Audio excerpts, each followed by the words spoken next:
Hi, and welcome to Module 5, Part 2A. Again, we're discussing who are we with respect to racism. We're moving on in this module as a continuation from last unit. We are now in Unit 7, and in this unit, we're going to be looking at color blindness. Jane Elliott introduced this concept in the video that you watched last unit. And this unit, you're going to be reading a color blindness article entitled Moving Beyond Color Blind in Early Childhood Education Classrooms. Um, and I'm going to challenge you to take a look at the use of color blindness, even verbally being colorblind, as well as stating that you don't notice color. It may seem to be racist to notice color, but hopefully you're seeing that Jane is invited you to start seeing people as they are and not as you want them to be.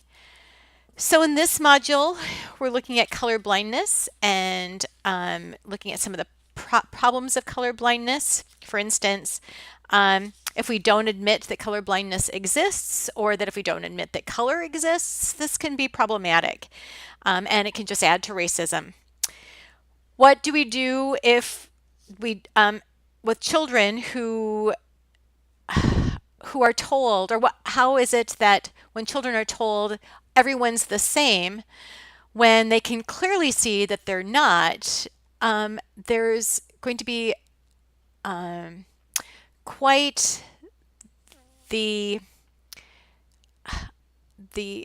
disconnect between what you say and what the child sees. So the child hears you say, "Oh, we're all the same," and the child puts his arm next to her arm and says, "Well, we're not the same, but the teacher says we are. I don't get it."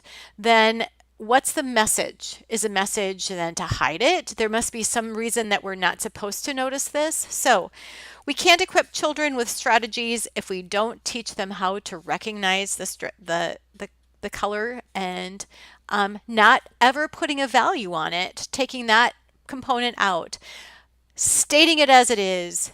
It's melanin in the skin, or a lack thereof.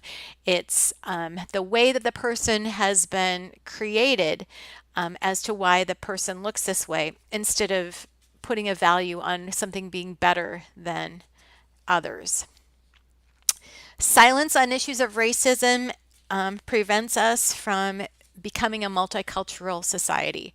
When we don't talk about it and pretend like racism doesn't exist, then we just add to the problem. So this particular module, Part 2A, looks primarily at color blindness.